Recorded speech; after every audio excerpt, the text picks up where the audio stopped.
Bueno, seguimos avanzando en nuestra agenda y llegó el momento de que hablemos de emprendimientos de base tecnológica. Los emprendedores menores de 30 años que han optado por esta industria se tomaron un espacio especial dentro de nuestra lista de destacados de Colombia y de Latinoamérica. Y quisimos invitar a algunos de ellos a que hicieran parte del siguiente panel. Por favor, recibamos con un aplauso en tarima a Esteban Villegas, CEO de Zulu, José Vicente Gedeón, cofundador de Cobre, y Cipriano Echavarría, cofundador y CEO de Paloma. Con ellos tres va a estar nuestro editor jefe, José Caparroso. Un aplauso, por favor, para los cuatro. Bueno, muchísimas gracias a los tres por estar con nosotros. Se preguntarán por qué hubo un panel de 3 mujeres y por qué hay un panel de 3 hombres. No tiene nada que ver con el género. Significa que las 3 mujeres que vieron en el primer panel pertenecen a la categoría de negocios, que es una categoría regional en la que hay tanto hombres como mujeres, y los 3 que ven aquí pertenecen a la categoría de tecnología. Bienvenidos los 3. Empiezo con José porque hace poco fue noticia, anunció con bombos y platillos que va a ser una de las primeras empresas que va a recibir pagos a través de Breve, el sistema de pagos inmediatos. José, apenas tú anunciaste eso, me escribieron 3 de tus competidores que quieren desafiarte, que quieren ser los primeros que van a hacer las transacciones en Breve para empresas. Cuéntanos cómo se va a ver Cobre con esa nueva funcionalidad. Efectivamente, fueron pocas, un par de semanas las que estuvimos juntos en el evento de anuncio. Miren, Breve para Cobre es un hecho. Nosotros venimos trabajando con el Banco de la República, que es una institución excelente, hace años en lo que va a ser Breve en Colombia. Y hoy Cobre está certificado como un participante indirecto utilizando a nuestros aliados de Credibanco, que ya también salió un anuncio de que el nodo en el que vamos a estar participando, o uno de los nodos, es Credibanco. Y estamos certificados como participante del sistema interoperable que hoy se llama Breve. Y esto lo pueden consultar en la página del Banco de la República, en la sección de Breve, entidades participantes. Y ahí pueden consultar cuáles son las entidades que están certificadas y cuáles son las entidades que no están certificadas. Entonces, cuando hay otras empresas, competidores, etcétera, que dicen yo quiero ser el primero o yo quiero ser el que va a salir con el siguiente anuncio, mi invitación es, nosotros venimos haciendo pagos en tiempo real hace más de 5 años. Venimos construyendo infraestructura de pagos en Colombia hace más de 5 años. Hoy estamos certificados frente al Banco de la República. Entonces, infórmense, consúltense y utilicen eso para elegir a su proveedor de servicios de pago. Nosotros somos uno de ellos. El primer día, primer segundo que salga Breve en este país, nosotros vamos a estar haciendo Breve para empresas. Paso con Esteban, porque cuando lo conocimos hace 4 años, que nos vino a contar sobre su empresa, nos dijo, yo tengo una plataforma para ahorrar en dólares digitales. Usaba criptomonedas estables que hoy están muy de moda con la aprobación del Genius Act en Estados Unidos, así que te adelantaste 5 años en ese momento, Esteban, pero rápidamente cambió de modelo de negocio y dijo, no, yo no me voy a dedicar a eso, yo me voy a dedicar a hacer pagos internacionales, transferencias internacionales. Esteban, cuéntanos cómo fue ese cambio de modelo de negocio y cómo llegaron a la cifra de procesar más de $1 billón en transferencias. No, José, primero que todo, muchas gracias por la invitación, gracias a todos por asistir. Creo que esto es un evento espectacular. El cambio de negocio se dio, creo que me encantaría decir que estábamos muy tempranos, eso es la razón principal que yo creo. Yo pensaba, oiga, el peso colombiano se evalúa tanto, o sea, en 1960 un dólar costaba 50 pesos, o sea, esto es lógico que llegamos a los 5.000 pesos, 4.300, que la gente va a querer esto. Pero la verdad es que no todos los colombianos lo querían. Entonces yo creo que de pronto estábamos muy adelantados y caímos en cuenta que la infraestructura que habíamos creado era muy buena para empresas. Oiga, estas empresas tienen que transaccionar, mejor dicho, todos los días, las nóminas son cada 2 semanas, ellos tienen que mover dinero. Usemos esa infraestructura para esos comercios. Lo más difícil, y uno diría, listo, eso es lógico, eso funciona, pero el reto real fue decir, listo, yo creo una infraestructura en donde alguien puede mandar $100 y yo puedo hacer eso bastante rápido, puedo hacerlo muy económico. Pero ahora, ¿cómo hago para que sea $100.000 y $1.000.000 y $10 millones? Eso es la parte compleja, porque al final del día tú tienes que trabajar con bancos aliados, tienes que trabajar con casas y cajas de compensación, mecanismos de liquidación. Hay tantas partes fundamentales a esta infraestructura y después encima de eso tienes el problema de lavado de dinero. Entonces te toca construir todos estos filtros, toda esta infraestructura para crear el modelo de negocio. Y creo que mucho de eso ha sido el camino de los últimos 2 años y medio, 3 años, es creando ese camino, creando esa historia. Y pues recientemente llegamos a ese hito de $1 billón. Y eso no fue fácil. Nos tomamos el camino muy largo, el camino difícil, pero el camino correcto para hacer la cosa hacer todo de la mejor manera. Cipriano, a Paloma también la conocíamos. Esta lista se publicó en más de 10 países, en las ediciones de más de 10 países, y cuando los jurados nos traen los seleccionados de Colombia y me mostraron a Paloma, yo dije, yo los conozco, ellos son un botón de pago. Y me dijeron, no, ellos no son un botón de pago. Ellos recaudan dinero y hacen pagos con constructoras e inmobiliarias. Cuéntanos en qué momento sucedió ese cambio de foco. Bueno, José, gracias por la invitación, por compartir con José y con Esteban. Sí, efectivamente, Paloma nace de una forma muy diferente a lo que es hoy. Nosotros nos conocimos con la idea de ser una alternativa a PSE y en ese foco empezamos atendiendo 4 industrias principales: crédito, seguros, inmobiliario y servicios públicos. Industrias donde la penetración de PSE es bastante fuerte por encima de las tarjetas. Y ahí pasaron varias cosas particulares, que yo diría son 3 principales. La primera, naturalmente el sector inmobiliario nos empezó a acoger y a llamar, con un problema particularmente en arriendos, de tener que recaudar a tiempo para poderle pagar al propietario entre los primeros 10 días del mes. La segunda es que nos dimos cuenta que las soluciones horizontales de pagos en el país no atendían bien ese segmento, tienen necesidades muy particulares que no eran servidas. Y la tercera, muy interesante, es que un segmento muy grande. En Colombia el 40% de los hogares pagan arriendo, son 7 millones de hogares, multiplica eso por más o menos $1 millón de canon promedio, son 7 billones de pesos solo en arriendo al mes. Y ahí fue cuando dijimos que había una oportunidad interesante. Desde eso nos enfocamos en ayudar a las inmobiliarias a recaudar de manera más efectiva. Hoy trabajamos con más de 100 de las inmobiliarias más importantes del país. Y ahí empezamos a encontrar un montón de dolores que nos llevan a crear otros productos como agente de inteligencia artificial para automatizar procesos dentro de la inmobiliaria y crear una visión renovada de Paloma de ser un aliado tecnológico y financiero para el sector. Ahí donde están ustedes, los 3 tienen varias cosas en común, tienen menos de 30 años, pero también están en la industria de los pagos, han obtenido han obtenido capital de inversionistas institucionales. Vamos a volver a ese momento en el que ustedes se embarcaron a emprender. ¿Cómo identificaron estos problemas a resolver? ¿Cómo llegaron a esas ideas? ¿Cómo detectaron que las personas, o más concretamente las empresas, querían este tipo de soluciones?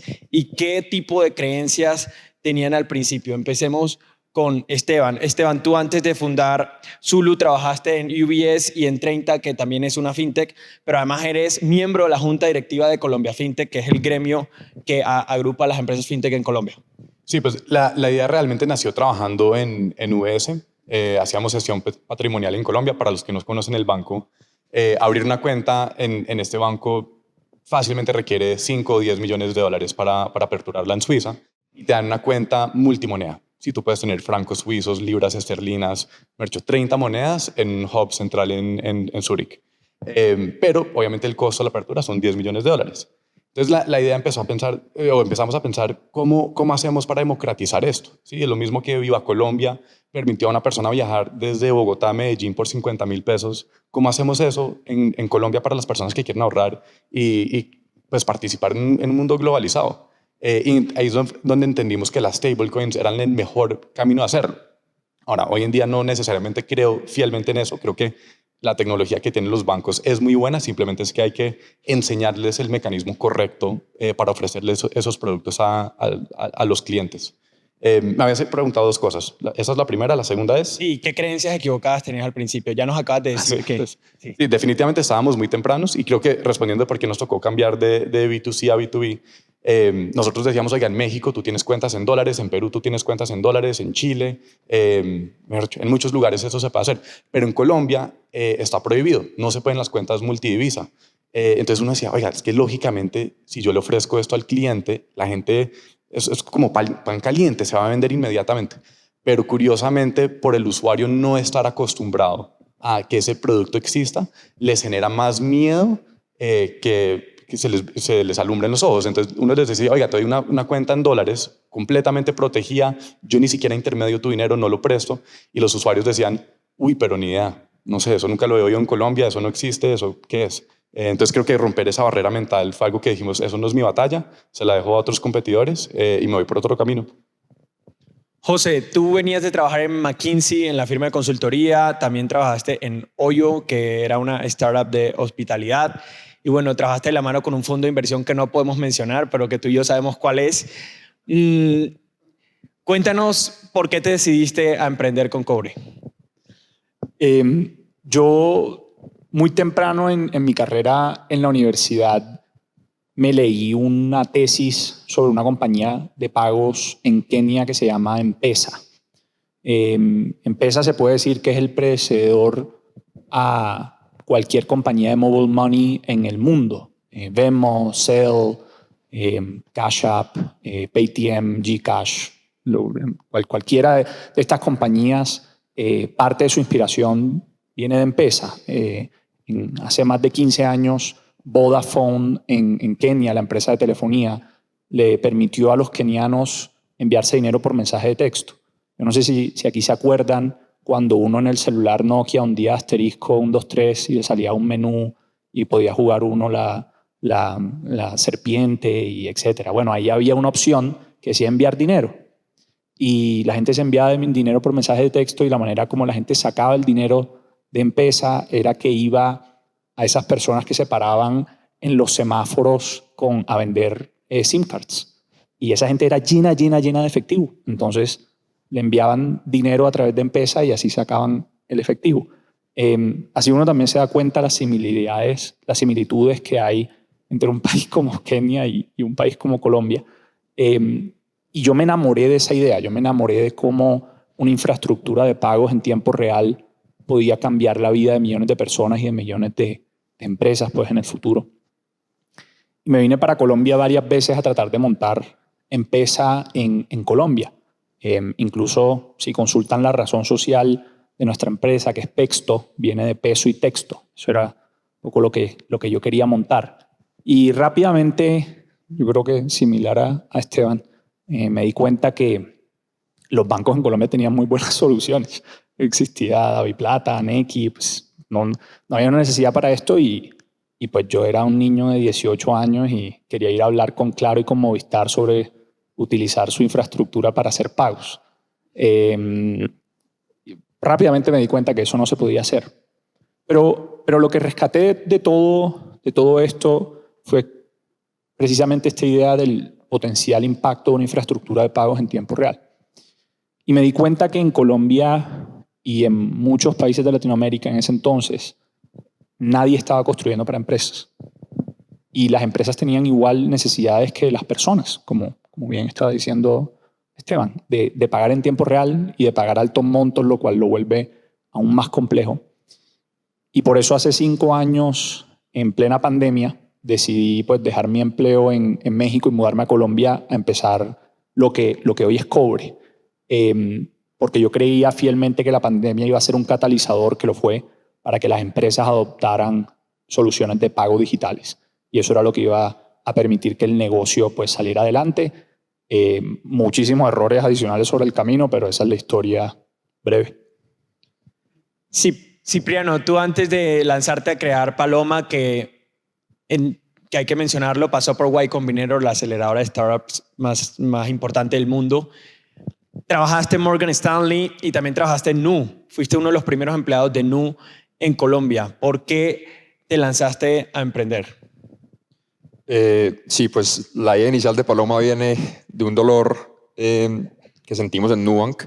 A nosotros nos dolía recaudar por PSE y ahí parte pues la idea inicial. Y a tu pregunta sobre errores en el camino, yo creo que que fueron 3 errores muy evidentes. La primera es que sobreestimamos el tamaño de mercado demasiado. La segunda es que nos obsesionamos más por la solución. Yo como consumidor pensaba que PC era muy malo en vez de en el problema, en vez de entender bien el problema. Y la tercera es que nos enfocamos más en construir un producto primero y después vender. Y yo creo que cuando entendimos todo eso, en el proceso de transición hacia las inmobiliarias, decidimos enfocarnos muy de lleno en entender el cliente, en entenderlo desde el problema y no la solución. Ahí vender antes de construir, que suena irónico, construir un proyecto, un MVP muy rápido y luego hacerlo a vender. Y una vez entendimos de que había una necesidad de mercado, ya hacer un ejercicio de tamaño de mercado pues muy juicioso, de abajo para arriba y no de arriba para abajo como lo habíamos hecho. Entonces, esa fue la inspiración, los problemas o básicamente los errores que cometimos que también nos llevaron pues a donde estamos hoy. ¿Cómo viven su día a día liderando este tipo de compañías? Me refiero a cómo viven ese proceso de salir a vender su idea a los distintos grupos de interés, de contratar, apagar incendios. ¿Cuál quizás ha sido el momento más tenso que han tenido liderando sus compañías y cómo lo resolvieron? Esteban. Creo que diría que los últimos 6 meses han cambiado fuertemente en Zulu. Los primeros 3 años era una velocidad y era demasiado intenso. Era todos los días, 14 horas, 15 horas, solo trabaje. Y lo peor de todo es que una vez estás nadando contracorriente. Sí, sientes que avanzas y que avanzas, perdón, que no estás avanzando, estás metiendo toda esta energía, todo este esfuerzo, pero es que hay veces no lo notas, pero es cuando te paras hacia atrás que dices, juepucha, listo, eso es el crecimiento año tras año. Entonces como que uno empieza a aprender de la paciencia. Yo sabía cuando entré a Zulu, cuando la creé, dije, listo, eso va a ser un camino largo, pero no me imaginaba que esto iba a ser una lección filosófica y iba a ser una prueba mental de qué tan duro y qué tan lento puede ser la vida empresarial. Entonces eso fue de esas lecciones que aprendí al comienzo y creo que últimamente ha cambiado porque ya aprendimos a abrazar esa lentitud y decir, listo, así es el mundo. Si yo voy a trabajar con los bancos más importantes del mundo, pues esa gente no corre a la misma velocidad de nosotros. Nosotros les podemos enseñar ciertas cosas, podemos trabajar con ellos, pero también hay que aceptar que el mundo se mueve a esa velocidad y hay que asumirlo.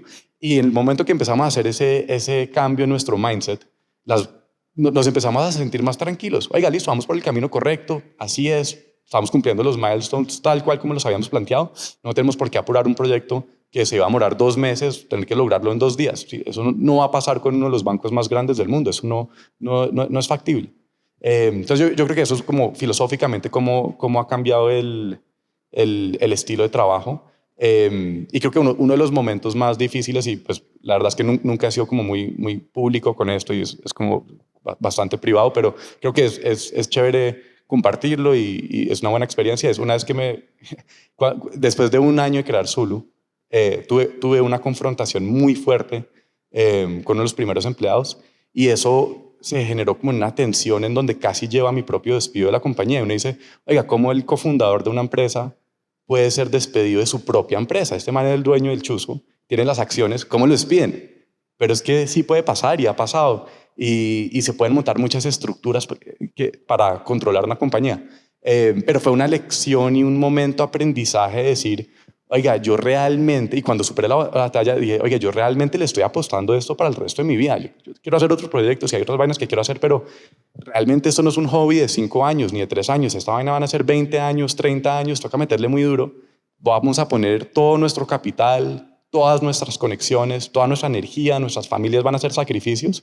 Y al superar esa batalla y esas estrategias y cosas que nos tocó hacer, pues realmente me volví mucho más firme y mucho más fiel en que Zulu era el proyecto que yo iba a sacar adelante. Entonces creo que ese fue el momento más duro, en el momento de, oiga, esto está pasando, me toca actuar, me toca prevenir y controlar la situación.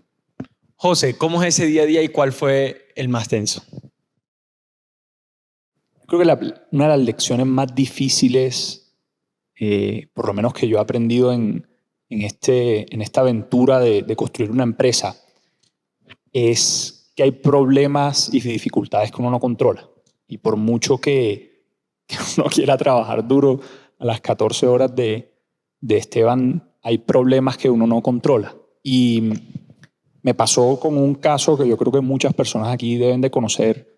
En marzo del 2023 entra en crisis Silicon Valley Bank y varias personas eso fue un viernes, varias personas el jueves en la noche mandaron mensajes, oye, saca tu dinero de Silicon Valley Bank, se va a quebrar. Y yo decía, la gente se enloqueció, o sea, ¿cómo así que Silicon Valley Bank se va a quebrar? Yo buscaba Twitter, Google, la página, Investor Relations. Forbes, que un día antes te decía, mañana se va a quebrar Silicon Valley Bank. No tenían buen SEO. Hay que meterle más plata al SEO para que no vuelva a pasar eso. Y pues yo no hice nada. Porque yo decía, pues, dejemos la paranoia. Silicon Valley Bank no se va a quebrar. Y el viernes se quebró. Yo llamé a un inversionista mío y le dije, oye, estamos en una posición precaria.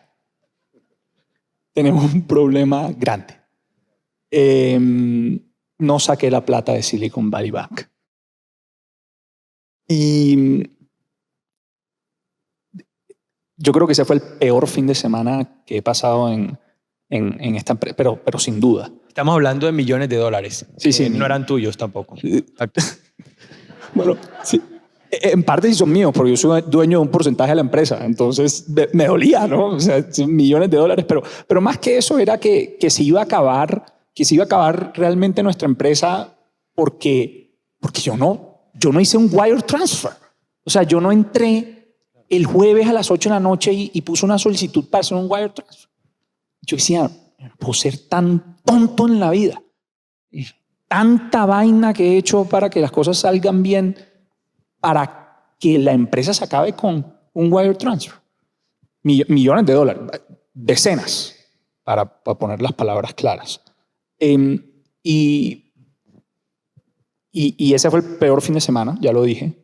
Y el sábado, pero no nos íbamos a quebrar. Íbamos a quedar en una situación muy grave, pero no nos íbamos a quebrar porque ya la empresa estaba muy cerca de ser rentable. Que después me lo sacaste en cara. ¿Viste que cuando me dijiste que ibas a ser rentable? Y recibí un email de una de las empresas en las que yo había invertido. Un cheque muy pequeño, como inversionista ángel, que se llama. Un email diciendo, queridos inversionistas, no saqué la plata de Silicon Valley Bank. Si no pasa nada, la próxima semana nos quebramos. Y ahí yo dije, no soy el peor. Y luego recibí otro email de un fondo de inversión que no había sacado su plata de Silicon Valley Bank y se iba a quebrar el fondo. No yo, el fondo. Y ahí dije, esto no se quiebra por nada del mundo. Esto lo salva el gobierno de los Estados Unidos. Todo el fin de semana rezando. Y efectivamente el lunes pues salió el Fed a decir que... Domingo a las 3 de la tarde se confirmó que el seguro iba a cubrir todos los fondos. Que iban a intervenir y que iban a cubrir todos los fondos y entonces pude respirar. Pero la gran lección de todo esto para mí es que hay problemas que uno no controla. De pronto se puede preparar uno mejor y ser menos tonto y de pronto tener la cabeza por afuera de la operación del día a día para darse cuenta de las cosas que son realmente importantes. Pero hay problemas que uno no controla, uno. Y dos, alguien hace muy poco me dijo algo que ha quedado conmigo muchísimo. Y es, uno no es tan inteligente como cree que es cuando las cosas van bien. Y uno no es tan bruto como uno cree que es cuando las cosas van mal.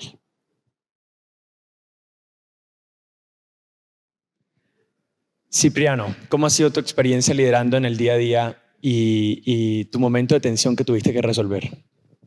Seré corto porque nos estamos tomando todo el tiempo, pero a ver, yo creo que nosotros estamos en una etapa diferente. Hace dos compañías, una etapa más temprana, justamente después de encontrar Product Market Fit. Entonces, si envidio a Esteban que no está trabajando las 16 horas, yo sí me levanto a las 6 de la mañana y me duermo a la 1 de la mañana todos los días. Es intenso, es emocionante y estamos en una etapa de escalamiento, de contratación. si estamos contratando, si a alguien acá le interesa. Y el momento más difícil que creo que también pueden relacionarse acá es el momento de tomar la decisión de pivote, de cambiar de dirección de la empresa. Nosotros servíamos diferentes clientes en diferentes sectores. Les dijimos, hermano, confiaron en nosotros, pero la compañía va para otra dirección, pues los vamos a parar de servir. Obviamente eso es tensión porque confiaron en uno y en la empresa, pero creo que es la decisión que uno tiene que tomar y es siempre y cuando uno hable con transparencia y claridad, pues la verdad los clientes entienden. Entonces es eso. Ahora nos vamos con 5 preguntas rápidas que deben contestar con una sola frase y con eso vamos a despedir este gran panel. En su camino como emprendedores, ¿cuál ha sido el no más difícil que han tenido que asumir? Esteban. No, yo no soy bueno para preguntas rápidas. No, se la lanzo a Cipriano. Yo empiezo. Cipriano. Empiezo.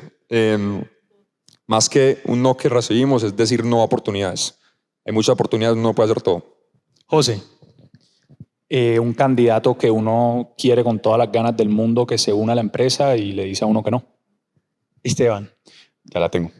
Ser aceptado a Y Combinator y decirle a Y Combinator, no, muchas gracias por todo, pero no vamos a pasar el programa. Eso fue... Esa yo no me la sabía, Julián. Me acabo de enterar que fueron admitidos a Y Combinator. ¿Qué viene para sus compañías y cuál es su apuesta ahora? Es ser la compañía de empleados y servicios financieros vertical más grande en Colombia para el sector inmobiliario y en América Latina. José. Breve. Esteban. Yo diría Colombia. El foco es seguir conquistando Colombia. Cipriano, ¿qué consejo le darías a ti mismo hace 3 años? Vende y luego construye. José. Pasa muchísimo más tiempo contratando. Esa es muy buena. La lección sería, sabes que es lento, ya lo dije, sabes que es lento, pero va a ser 10 veces más lento, además en el sector financiero. ¿Qué les quita hoy el sueño como founders? Cipriano. Poder escalar el equipo y los procesos para suplir la demanda a los clientes sin sacrificar el servicio al cliente, que es fundamental para nosotros. José. Seguir construyendo en México y en Colombia versus expansión a otros países. Esteban. ¿Pero no la puedo repetir? O sea, me quedé con una idea. ¿Qué les quita el sueño hoy como fundadores? Inteligencia artificial. Me preocupa mucho. Y con esta cerramos. ¿Qué es lo que más les emociona del ecosistema emprendedor en Colombia y en Latinoamérica? Cipriano. Es un ecosistema naciente. Al ser un ecosistema naciente, la penetración de tecnología aún es muy baja, igual de servicios financieros. Eso quiere decir que hay oportunidades gigantes. Entonces, muy emocionante. José. Yo creo que estamos a la punta de lanza de los servicios financieros en América Latina. Lo están viendo con las 3 personas que están aquí en el panel. Y si ven lo que está pasando en Brasil con Pix, próximamente en Colombia con Breve y en México con Spay, es líder en el mundo. Esteban. Va a sonar malo, pero es bueno. Latinoamérica tiende a estar muy atrasado al resto del mundo, pero eso precisamente es la oportunidad para el emprendimiento en Latinoamérica. Pues un aplauso para nuestros 3 founders. Honoris de la lista Under 30 en la categoría tecnología. Muchas gracias a los 3.